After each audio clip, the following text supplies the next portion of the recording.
네, 뉴플리 오늘 제목은요. 한동훈, 박원순 다큐 비판이 왜 탄핵감입니다. 한동훈 장관 참여연대와의 N차전 일주일 넘게 이어지고 있습니다. 시작은 퇴출 1순위 공직자가 한동훈 법무부 장관이라는 참여연대 설문조사 결과였는데요.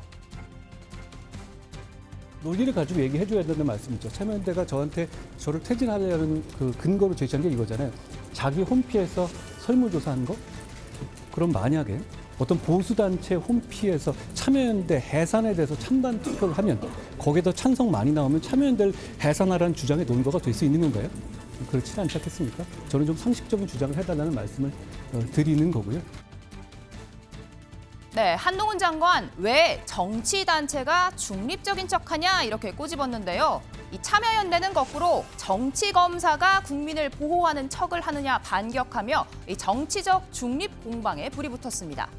이 한 장관 민주당의 5년은 참여연대 정부였다며 권력에 참여, 권력에 연대했다 이렇게 직격했는데요. 이렇게 강력한 정치단체 하고 맞서는 거는 뭐 너만 손해다 주변에서 저한테도 얘기해 주는 분이 많이 계신데요. 참여연대 공화국이라고까지 불렸던 지난 5년 외에도 민주당 정권의 경우에 모든 민주당 정권의 경우에 참여연대는 권력 그 자체였잖아요. 우리가 다 알고 있듯이 청와대나 장차관급 그것만 문제가 되는 것이 아니라 박원순, 이재명 시기에 경기도나 서울시 그리고 각종 위원회에 참여연대 정말 많이 들어가지 않았습니까? 네, 5년 내내 한쪽 팀의 주전으로 뛰다가 갑자기 심판인 척을 한다. 이제는 심판을 할 생각도 없어 보인다며 한 장관 인권위에서 성희롱이 있었다 명백히 결론 내린 박원순 전 서울시장 다큐멘터리에는 왜 한마디도 안 하냐 이렇게 역공했습니다. 자, 보호의 주전 선수란 말씀도 드렸는데요.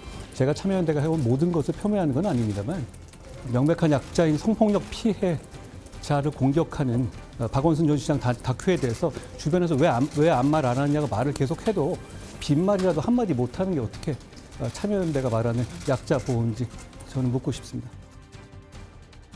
네, 참여연대 어제는 윤석열 정부 1년 검찰에 관한 보고서를 발표하는 자리에서 폭주하는 검찰 권력에 감시가 필요하다며 플러스를 붙였다라고 강조했습니다. 박 전 시장 다큐에 대해서는 이렇게 반박했는데요. 자유민주주의라는 말을 입에 달고 다니는 이 정부의 법무부 장관, 법집행을 담당하는 법무부 장관의 입에서 과연 저런 한심한 이야기가 나올 수 있을까? 지금 제작 중인 걸로 알고 있습니다. 제대로 된 민주사회에서 법무부 장관이 그 이야기를 했다고 한다면은 이거는 틀림없이 탄핵감 내지는 쫓겨날감입니다. 네, 한동훈 장관 어제 오후 늦게 추가 입장문을 냈습니다. 법원에서도 인정한 성추행을 옹호하고 피해자를 공격하는 다큐가 만들어질 때 법무부 장관이 그러면 안 된다고 말하는 건 사전 검열도 탄핵감도 아니다라고 밝혔습니다. 장해찬 최고위원 참여연대의 내로남불 리스트, 박원순 전 시장을 포함한 28명의 명단을 올려 참전했는데요. 법적으로 피해를 호소할 기회를 잃게 되었는데 2차 가해라는 논란이라는 거는 1차 가해의 내용, 뭔지에 대한 확실한 그 판단들이 내려진 다음에 가능한 그 논의고 지금의 2차 가해에 대한 논란이라는 것은 굉장히 비생산적이고 비합리적인 지금 이 논의 자체를 막는 그런 역할을 하고 있다고 생각됩니다. 네, 이런 설정 가운데 어제 취임 1주년을 맞이한 한동훈 장관, 청사 앞에 꽃바구니가 잔뜩 배달이 됐는데 여기에 한동훈 21대 대통령 이런 문구도 적혀 있었습니다. 법무부의 일은 국민의 안전과 권익을 보호하는 거잖아요. 저는 1년 전에 이걸 처음 시작할 때 그 일을 참 잘 하고 싶었거든요. 많이 부족하지만 잘 해보겠습니다. 이렇게 저를 응원해 주시는 분들 못지않게 저를 비판해 주시는 분들께도 감사하다는 말씀 드립니다. 네, 그런데 이렇게 많이 쌓인 꽃바구니 한동훈 장관이 100일 때에도 많이 배달이 되어서 주목받았었는데요. 박범계 전 장관 이렇게 이야기했습니다. 저도 꽃바구니 뭐 화환 엄청나게 받았는데 그게 어디로 배달되냐면 화환 같은 경우는 저기 법무부 청사가 아니고 그 민원실이 있는 데입니다.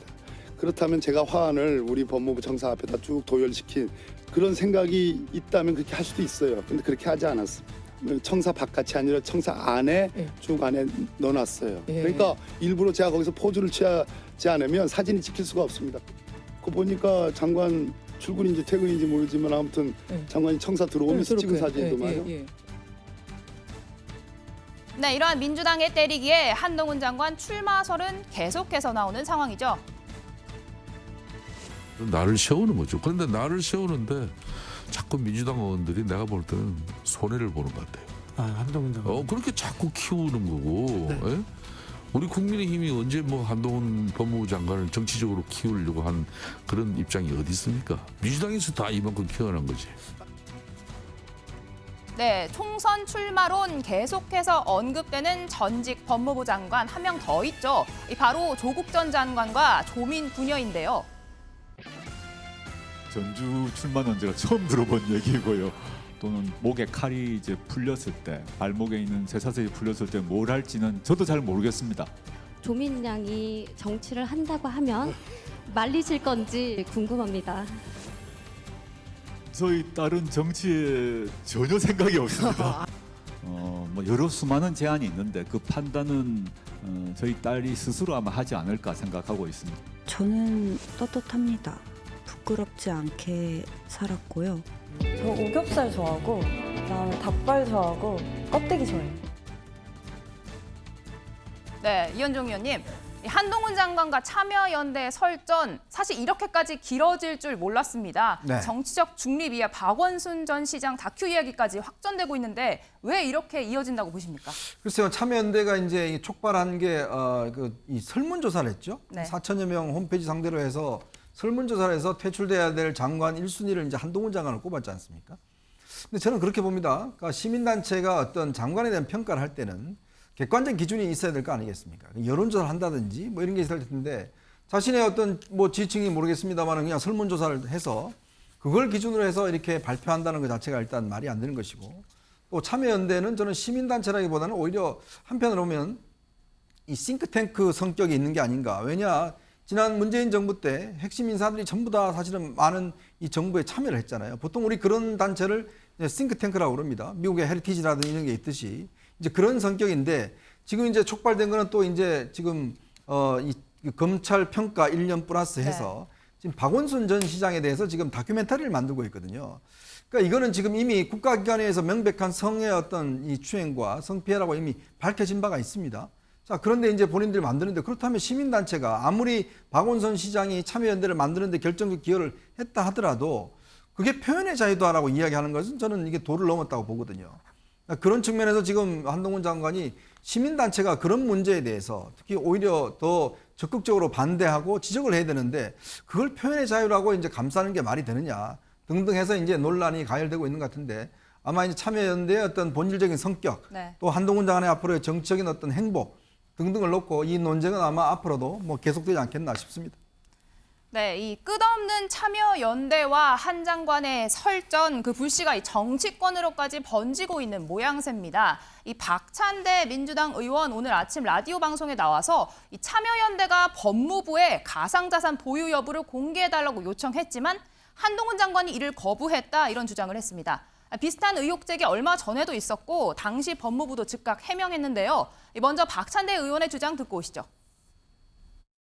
가상화폐랑 관련된 뭐 정부 부처 16개 부처인가에 대해서도 가상화폐 보유 여부를 공개하자라고 했는데 갑자기 법무부 장관께서 그것은 사적 영역의 부분이고 개인정보의 부분이기 때문에 거부를 해버렸거든요. 한동훈 장관이 거부했었나요? 네.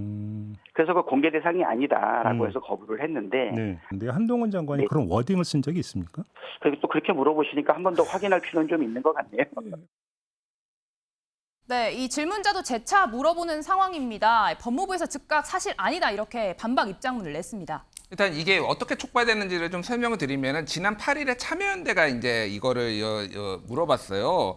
그러니까 법무부에 직무 관련 공무원의 가상자산 보유 현황 그리고 신고 요청 제목의 문서를 정보공개 청구를 했는데 법무부에서는 비공개를 통지를 합니다. 비공개 결정을 통지를 했는데 정보공개법 제9조 1항 6호에 따라서 개인정보 사항이 포함되고 사생활의 비밀에 침해할 우려가 있어서 비공개하겠다라고 한 게 이미 확인된 사실이고 박찬대 의원이 그걸 언급한 거예요. 그래서 이제 한동훈 장관이 직접 얘기를 한 건 아니고 법무부가 그렇게 밝힌 거니까 한동훈 장관이 법무부 장관이니까 이제 그렇게 얘기를 했다. 약간의 이제 뭐 표현상의 오류가 있었습니다. 그래서 이게 이런 겁니다. 쉽게 얘기를 하면은 이 법무부에서 오늘 해명을 한 거는 연 2회 정기 점검을 가상자산 현황과 관련해서 정기 점검을 하고 있고 문제가 없다라고 이미 공지를 했다라는 거예요. 근데 참여연대나 시민사회단체에서는 그러니까 니네들이 자체 점검한 거 말고 그 내역을 내놓으라고 그러니까 여기에서는 이거는 비밀이야라고 이제 이렇게 요런 핀트가 좀 다른 겁니다. 그래서 예를 들면 국회에서 전수조사를 했는데 우리가 300명 다 문제가 없습니다라고 발표를 했다라고 한다라면은 예를 들면 그러면은 그 내역을 공개하라. 너희들 말을 어떻게 믿니? 약간 이런 식의 이제 논쟁이라고 보면 될 것 같고 뭐 한동훈 장관을 박찬대 의원이 굳이 얘기할 필요는 없었고 그냥 법무부가 이랬다 정도 했으면 될 것 같은데 한동훈 장관이 어떻게 보면 인기가 많다 뭐 이렇게 하면 논쟁의 대상이다 이렇게 봐야 될 것 같아요. 예. 네, 방금 에디터님께서 이야기해 주신 것처럼 한동훈 장관 관련된 뭐 뉴스는 계속 나오고 있는 상황인데요. 김성태 전 의원 오늘 한동훈 장관쯤 되면 자기의 뭐 앞에 진로, 팔자 이런 걸 결정을 못한다. 몸집을 야당이 먼저 키워놨다 이런 이야기를 했습니다. 이현정님이 어떻게 보셨습니까? 그러니까 이게 어떻게 자기가 의지에 따라서 되는 것보다는 만들어진다 이런 개념인 것 같아요. 사실 이거는 윤석열 대통령도 비슷한 처지에 있었죠. 윤석열 대통령도 뭐 본인이 대통령 하겠다고 나서지 않았지 않습니까? 사실은 보수 진영에서 워낙 후보가 없고 워낙 또 이 추미애 장관 갈등 속에서 몸집이 커지다 보니까 어떻게 하다 보니까 이제 대통령 출마에 나선데 한동훈 장관도 비슷한 저는 경로를 걷지 않을까 싶습니다.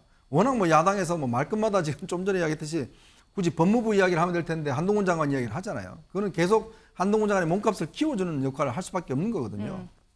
그렇게 되면 한 장관도 또 이렇게 계속 노출되게 되면 결국 이제 본인의 운명을 본인이 결정할 수 없는 뭐 그런 처지에 뭐 당하는 게 아닌가 그런 생각 듭니다. 네, 김준일 에디터님 하나만 짧게 여쭤보겠습니다. 제가 앞에 조국 전 법무부 장관 이야기도 했는데 이 딸 조민 씨 유튜브 채널 오늘 지금 확인해 보니까 89,000명 구독자가 넘었습니다. 짧은 영상에도 이렇게 많은 호응이 있었는데 조국 전 장관과 그 딸 조민 씨의 총선 출마 가능성 어떻게 보시는지요? 전 조민 씨는 가능성 높지 않다라고 보고 민주당에서 뭐 무소속으로 출마할지 민주당이 공천을 받을지는 모르겠으나 가능성은 높지 않다라고 봅니다. 그런데 조국 장관은 잘 모르겠어요. 본인이 제가 보기에는 강하게 소위 명예회복을 위해서 출마에 가는 어떤 마음이 있어 보이는데 이거를 민주당에서 공천을 줄지 여부는 굉장히 많은 정무적 판단이 있어야 되지 않을까 그렇게 보여집니다.